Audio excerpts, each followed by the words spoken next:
As neighboring Ukraine endures daily barrages from Russia, another former Soviet state went to the polls on Sunday. Moldova, which in recent times has seen a cancelled presidential election, which had to see at least one candidate disqualified, and plenty of accusations of Russian meddling ahead of this poll. There were bomb scares at some of the polling stations, at consulates and embassies overseas. In the end, it was the pro-EU party handily winning re-election. Oliver Farry has the story. A strong showing for Moldova's pro-European ruling party as it tightens its grip on power. The Party of Action and Solidarity was dominant in Sunday's legislative elections, securing an overall majority, meaning it can rule without the help of smaller parties. In second place, the pro-Russian patriotic electoral bloc, followed by the Russia-friendly Alternativa.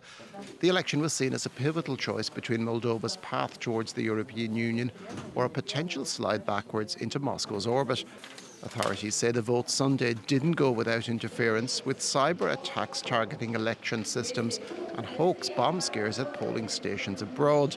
The ruling party is pointing the finger at Russia. We have proof of the money that Russia spent or wanted to spend, and of course we have proof of attempts to bribe the voters in different regions of the country. But the results show that they failed. Officials in Moldova described the situation as a hybrid war, accusing the Kremlin of pouring hundreds of millions of euros into efforts to seize control and derail the country's European ambitions. Russia has denied the allegations, calling them Russophobic and baseless. The patriotic electoral bloc had earlier in the day declared victory despite no exit polls being taken during the election, and said the ruling PAS was in a state of panic. Last year, Moldovans narrowly approved a referendum supporting EU membership, while pro-Western President Maia Sandu won a second term, despite allegations of the Kremlin meddling in that election too. Well, with us to talk about it is Jacques Rupnik, professor at the French Political Science Institute, Sciences Po. Thanks for being with us here on France 24. Are you surprised at the end it was almost an easy win for Maia Sandu's party? Well, certainly easier than expected. The polls were suggesting a much closer race. One explanation would be that the dramatization, the polarization, the geopolitical stakes at this election allowed the party of the president to mobilize its electorate, and that made a difference. That would be one explanation. There is also what has been mentioned. Two parties have been barred from the vote, from the election in the last week or so, but I don't think that was so crucially important. Why was it not crucially important? Because these parties were recent creation, not very influential. You could have said, it made a marginal influence.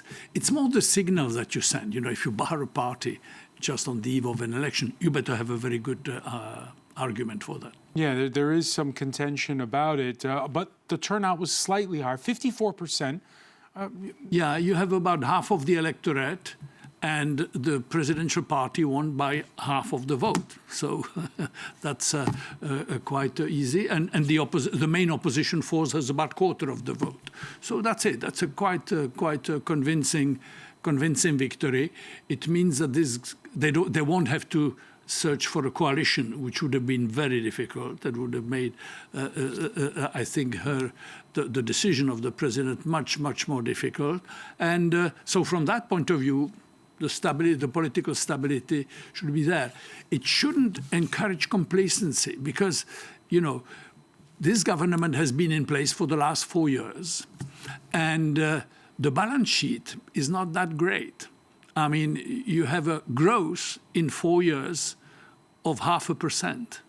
You have inflation over 60% in 4 years, 30% only for the last year. And I could go on like that. The performance of the government is not great. So that's the question. In this context, is the European Union doing too much or not enough? Let me ask you, because you have the leaders of France, Germany, and Poland, who recently, in the campaign period, went, you could say, to campaign in the capital. They each made speeches there. And there's this talk of EU accession by the year 2030. Is it raising expectations too much? Is it pushing? And can it follow through, especially if Moldova, again, has a hostile actor not so far from its borders? Well, it works both ways. If you have a hostile actor like Russia, and if you have recently acquired European prospects, just to recall, Moldova used to be part of so-called EU neighborhood policy, that is cooperation with no accession. The war in Ukraine changed that. So in 2023, Ukraine and Moldova, I mean, Moldova, so to speak, got on the bandwagon, got the accession prospect. Now, the idea is to make good use of that prospect, because that prospect is a leverage for domestic reform. It is also a way of getting political support from EU. And it not only has transformed a European issue into a domestic issue, but it is also a call to the Europeans to say, you are telling us that you are concerned about Russian influence. You come to visit us and give support. Well, the best way to give us support is to bring us closer to the European Union.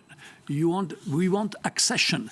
And, for Ukraine, accession, it's maybe desirable, but it's a country at war. So this is a non-starter right now. But for Moldova, it's a small country, and you think that there's a chance there. But Moldova also has kind of a hybrid status, because it's got this breakaway republic, Transnistria, which hosts Russian bases.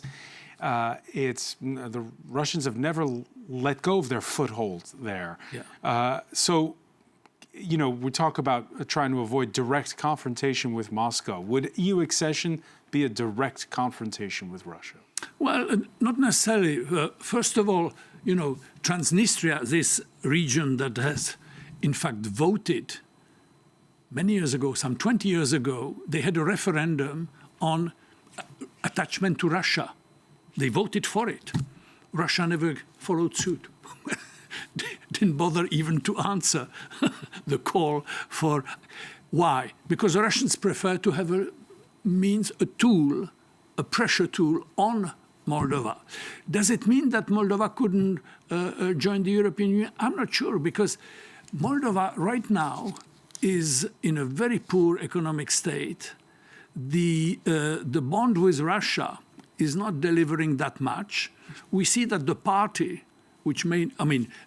they got majority in Transnistria, the pro-Russian party. That's true, but it's only a small majority. And in fact, when you look at opinion polls, you discover the people there, they fear joining the European Union or going westward because they think it may increase the chances of being dragged into war, a chance of going into conflict. So it's not necessarily that they are pro-Russian Russophilia, admirers of Putin or anything like that.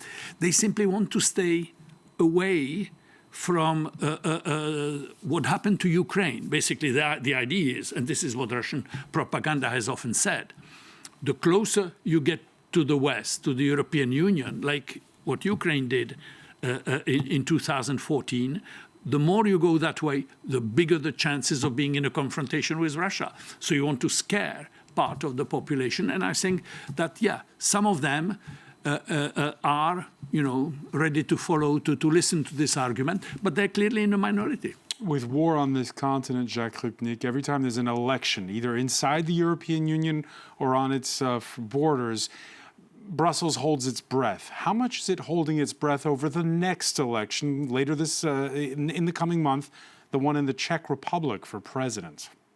Well, it's a slightly different proposition because it's a member state. It's a country that's already in the member state.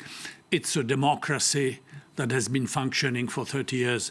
Therefore, it's not it's a choice of government, not a choice of regime. In Moldova, it could have been a choice of regime. This is a different election. In the Czech Republic, even if it's a victory of Mr. Babiš and his party, he will steer the course in the direction of, let's say, nationalist sovereignists, not very pro-European. A mild version of Trumpism, I would say, would be the description, because he likes to wear the red hat of Donald Trump, Mr. Babiš. But not so far as Viktor Orban of Hungary. So they would be drifting in that direction, but not in any way trying to exit the European Union or to challenge the constitutional foundations of the country. So it's not quite the same stake. However, you're right to say that, if you look at the political map, you have Hungary, you have Slovakia of Mr. Fico. Now, Czech Republic, it means Central Europe is getting into, at least some countries are moving in a direction of, let's say, nationalist, Eurosceptic parties, and that can only benefit Russian foreign policy, because one of their joint policy tools is we shouldn't be supporting Ukraine militarily. We're welcoming economic aid or something like that, but we don't want military support, again, because we don't want to get involved in one way or another in this conflict. And that is clearly weakening the European position. Here is Europe trying to get together some kind of joint support, the coalition of the willing that wants to support Ukraine, given that the America is no longer delivering. And then you have part of the members of the EU who say, well, we are not part of that. So that clearly weakens the European hand, and that's not very good news for Ukraine either. Jacques Rupnik, so many thanks for joining us here on France 24. Pleasure.